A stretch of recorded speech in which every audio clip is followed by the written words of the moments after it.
Salam sejahtera. Terima kasih karena menonton channel Nazilin Unity. Hari ini kita digemparkan lagi dengan satu lagi bukti kemenangan Pakatan Harapan dalam pilihan raya KKB. Kalau teksi dah turun sapot, memang menanglah perpaduan, menurut laporan di Harapan Daily. Kehadiran konvoi teksi bagi menunjukkan sokongan kepada calon DAP Dewan Undangan Negeri Kuala Kubu Baharu diduga memberi petunjuk positif buat kerajaan perpaduan. Konvoi yang diketuai Gabungan Teksi Malaysia dilihat berkumpul pada hari penamaan calon semalam sambil membawa bendera Pakatan Harapan.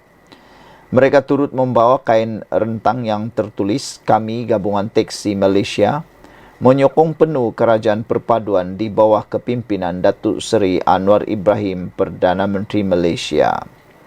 Video dimuat naik salah seorang pemandu bernama Kamal Teksi berjaya menarik perhatian ramai yang menjangkakan sokongan kuat dari kumpulan itu bakal memberi tuah kepada kerajaan.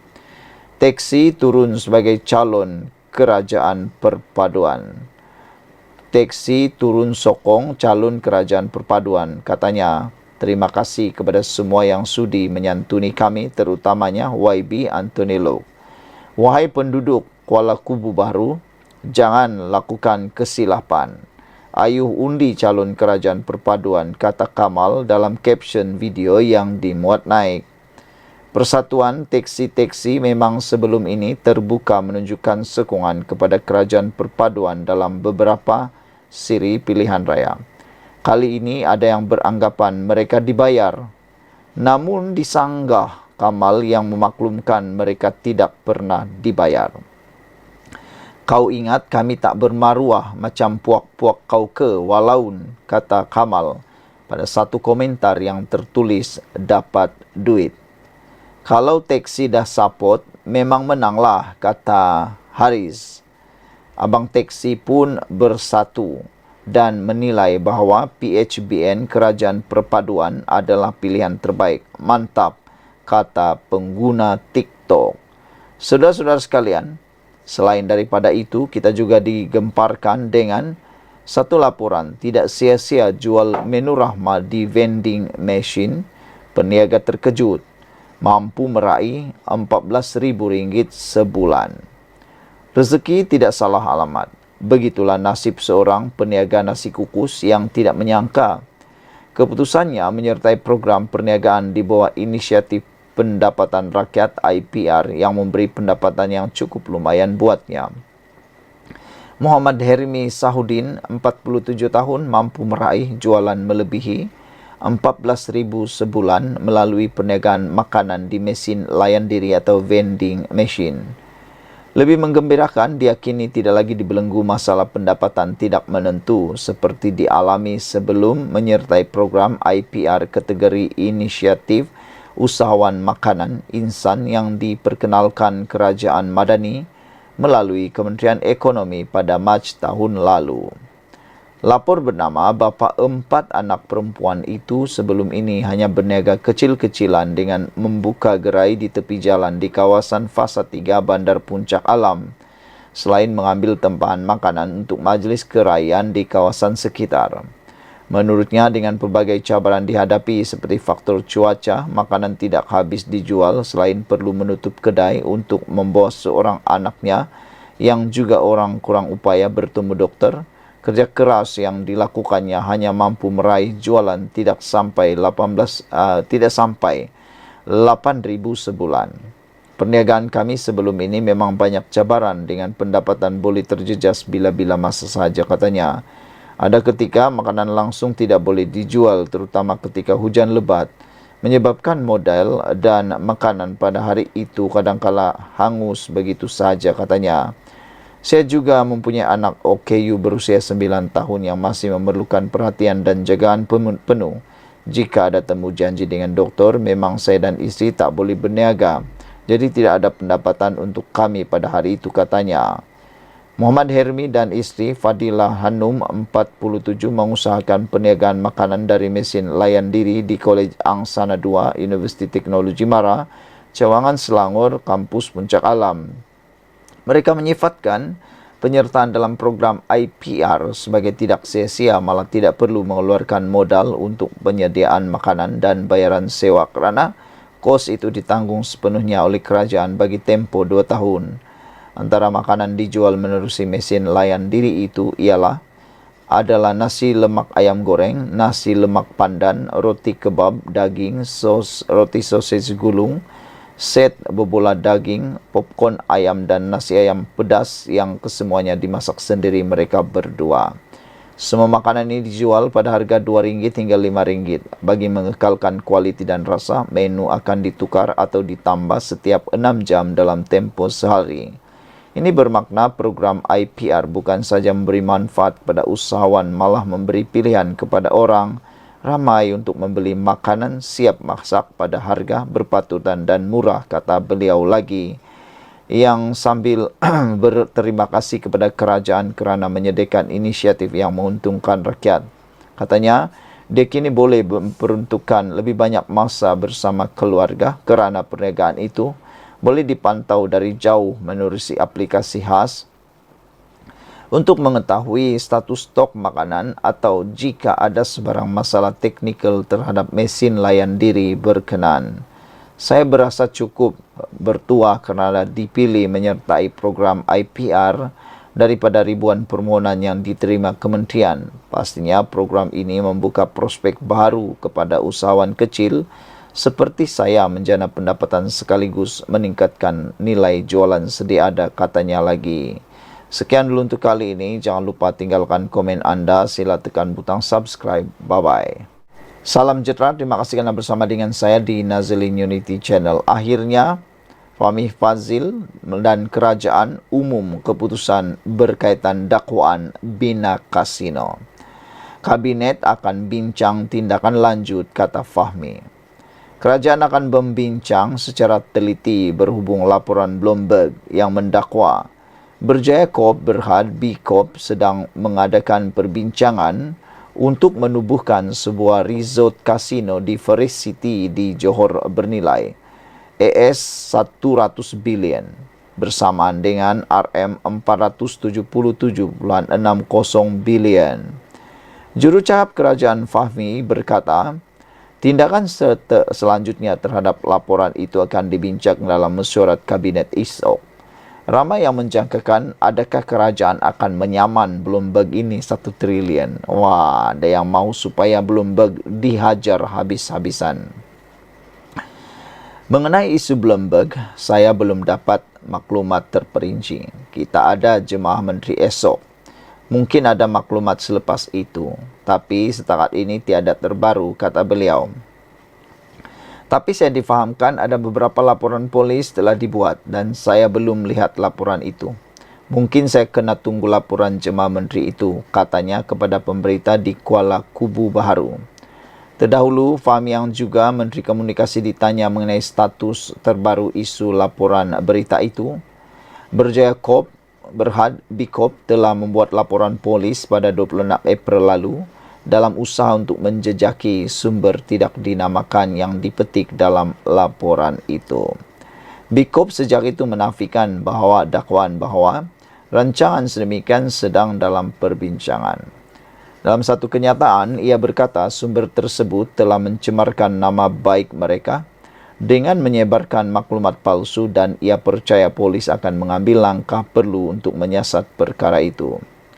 Menurut syarikat itu lagi, mereka percaya penerbitan berniat jahat itu mahu menyebabkan gangguan politik, menjejaskan kepercayaan orang ramai dan memesongkan persepsi orang ramai terhadap Yang di-Pertuan Agong Sultan Ibrahim dan Perdana Menteri Anwar Ibrahim.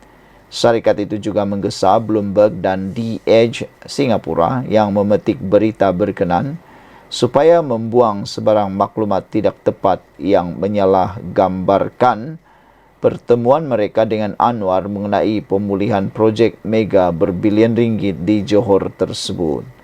Perdana Menteri juga menegaskan pembinaan kasino bukan sebahagian daripada pemulihan projek itu dan menggesa pihak berkuasa untuk mengambil tindakan yang perlu terhadap agensi berita itu.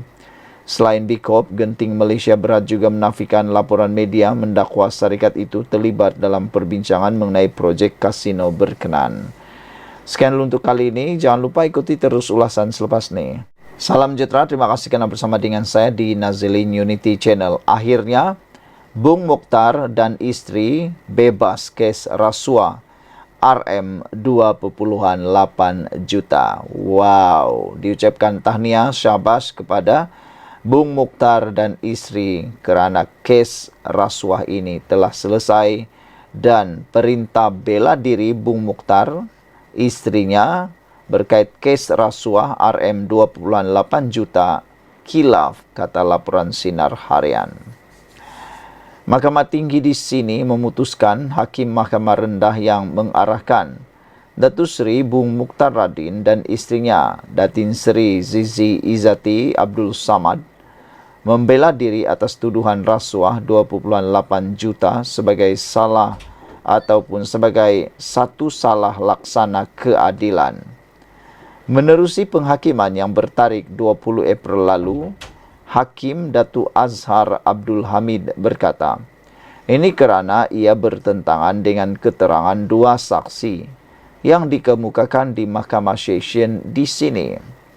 Dua saksi ialah Madhi Abdul Hamid 45 tahun dan perunding unit amanah Nur Haili Ahmad Mokhtar 47 tahun, masing-masing selaku saksi pendakwaan ke-24 dan ke-25.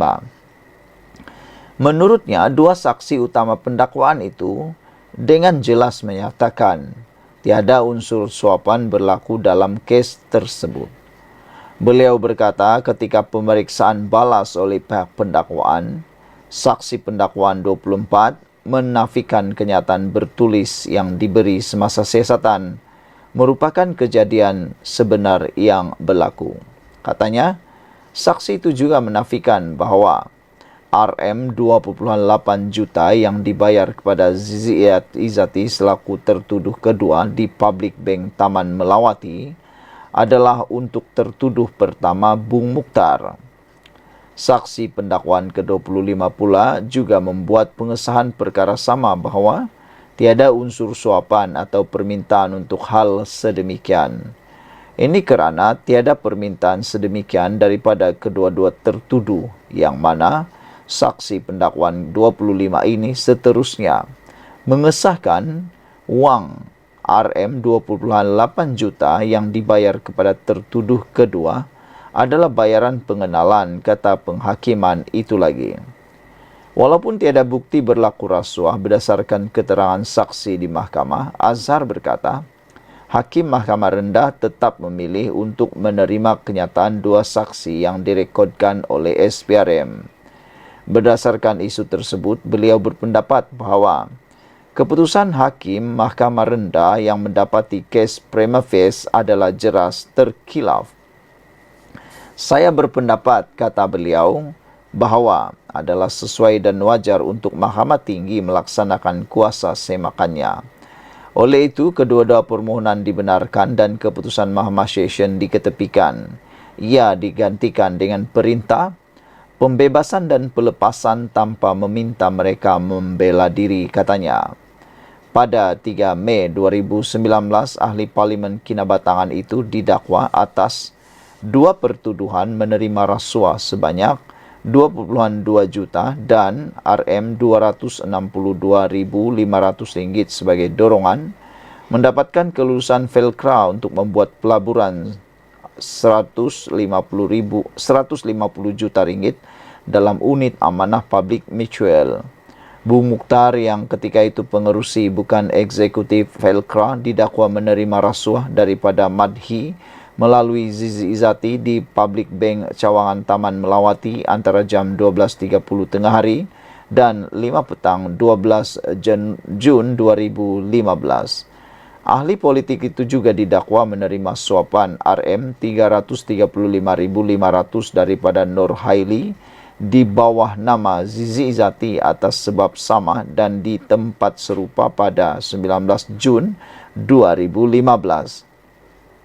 Pendakwaan terhadap Bung Mukhtar dikemukakan mengikut subsection 17 dalam kurungan E Akta SPRM dan boleh dihukum di bawah section 24 dalam kurungan 1 Akta sama. Section itu memperuntukkan hukuman penjara tidak lebih 20 tahun dan denda tidak kurang 5 kali ganda nilai suapan atau RM10,000 mengikut mana lebih tinggi jika sabit kesalahan. Zizi Izati pula mengaku tidak bersalah atas 3 tuduhan bersubhat dengan suaminya berhubung perkara itu. Pada 2 September 2022, Mahkamah Session memerintahkan pasangan suami isteri ini membela diri atas tuduhan berkenaan. Pada 7 Julai 2023, Mahkamah Rayuan memerintahkan Mahkamah Tinggi mendengar permohonan pengerusi BN Sabah ini dan Zizi Izati untuk menyemak keputusan Mahkamah Session yang mengarahkan pasangan itu membela diri. Pada 7 September tahun sama, Mahkamah Tinggi sini kemudian membenarkan permohonan semakan pasangan ini berhubung keputusan berkenaan. Susulan keputusan itu, Hakim Datuk Azhar Abdul Hamid melepas dan membebaskan pasangan suami isteri itu daripada tuduhan berkenaan. Susulan itu, pendakwaan memfailkan rayuan pada 18 September berhubung keputusan pembebasan mereka dan Mahkamah Rayuan menetapkan 29 Julai depan bagi mendengar rayuan tersebut. Sekian dulu untuk kali ini. Jangan lupa ikuti terus ulasan selepas ini. Salam sejahtera. Terima kasih kerana bersama dengan saya di Nazilin Unity Channel. Seleweng duit zakat RM 9.62 juta. Pasangan suami isteri bebas dengan jaminan. Wow, ini bukan satu laporan yang biasa-biasa. Ini laporan yang luar biasa. Bayangkan pasangan suami isteri menyeleweng duit zakat berjumlah 9.6 juta ringgit. Ini bukan sedikit, ini satu jumlah yang banyak. Dipetik dari Info Rakyat, suami isteri yang sebelum ini direman dalam siasatan kes penyelewengan dalam kutipan zakat Majlis Agama Islam dan Adat Melayu Perak. Sebanyak RM 9.62 juta ringgit telah dibebaskan dengan jaminan mahkamah hari ini. Magistrate Farah Nabiha Muhammad dan telah membenarkan permohonan polis untuk membebaskan lelaki berusia 50 tahun itu. Saudara-saudara sekalian, lebih menggemparkan kita lagi ialah wanita berusia 53 tahun tersebut telah dibebaskan dengan jaminan bond sebanyak RM50,000 bagi setiap individu mengikut Seksyen 118 Kanun Tata Cara Jenayah. Menurut laporan Sinar Harian, pasangan tersebut tiba di Mahkamah Magistrat Ipoh pada jam 9.30 pagi bersamaan dengan pendampingan polis dan telah dibebaskan dalam masa 20 minit. Pasangan tersebut telah direman selama 10 hari bermula dari 6 Januari lalu untuk membantu siasatan mengikut Seksyen 406 Kanun Keseksaan yang melibatkan pecah amanah. Penangkapan mereka dilakukan oleh pasukan dari Jabatan Siasatan Jenayah Komersial JSJK Bukit Aman dan IPK Perak di Kuala Lumpur selepas MAPK membuat laporan. Siasatan awal mendapati suspek terlibat dalam transaksi kutipan secara dalam talian dan didakwa gagal mendepositkan zakat sejak Mac hingga September tahun lalu. Wah, ini boleh tahan jugalah kan, berani juga, perbuatan yang sangat berani. Seleweng duit zakat RM 9.62 juta. Pasangan suami isteri bebas dengan jaminan. Dipetik dari Info Rakyat. Saudara-saudara sekalian, suami isteri yang sebelum ini direman dalam siasatan kes penyelewengan dalam kutipan zakat Majlis Agama Islam dan Adat Melayu Perak sebanyak 9.62 juta ringgit telah dibebaskan dengan jaminan mahkamah hari ini. Mereka yang berusia 50 tahun dan 53 tahun itu telah diberikan dengan jaminan bond sebanyak RM50,000 bagi setiap individu mengikut Seksyen 118 Kanun Tata Cara Jenayah. Sekian dulu untuk kali ini. Ikuti terus ulasan selepas ini. Salam sejahtera. Terima kasih kerana bersama dengan saya di Nazilin Unity Channel. Akhirnya, berita yang kita tunggu-tunggu yaitu Bikop buat laporan polis mahu sumber berita Bloomberg dijejaki. Yang ini betul-betul kita tunggu. Beberapa hari yang lepas, Bloomberg telah menerbitkan satu laporan kononnya akan dibina kasino. Kononnya ada perbincangan mau membina kasino di Forest City di Johor. Tetapi Anwar Ibrahim, Perdana Menteri, telah menafikannya. Menteri Besar Johor pun telah menafikannya. Bikop pun telah menafikannya. Dan netizen mengambil alih. Mereka kata, dari mana Bloomberg mendapat sumber itu? Dari mana maklumat diperoleh? Kata mereka, tidak mungkin Bloomberg dapat sesuatu kalau tiada orang yang konon menjadi sumber. Jadi sebab itulah, ramai netizen mahu supaya terutamanya Bikop menyaman Bloomberg atau menjejaki sumber supaya boleh disaman. Akhirnya benar-benar terjadi dan kita bersyukur kerana Bikop sudah buat laporan polis dan mahu supaya sumber berita Bloomberg dijejaki. Jadi habislah sumber yang memfitnah itu.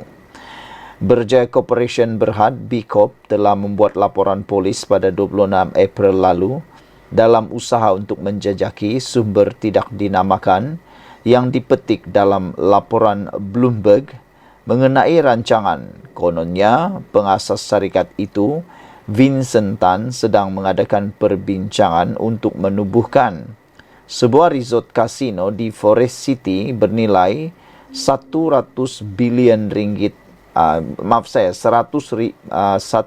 bilion Amerika Syarikat dolar bersamaan dengan 477.60 bilion ringgit.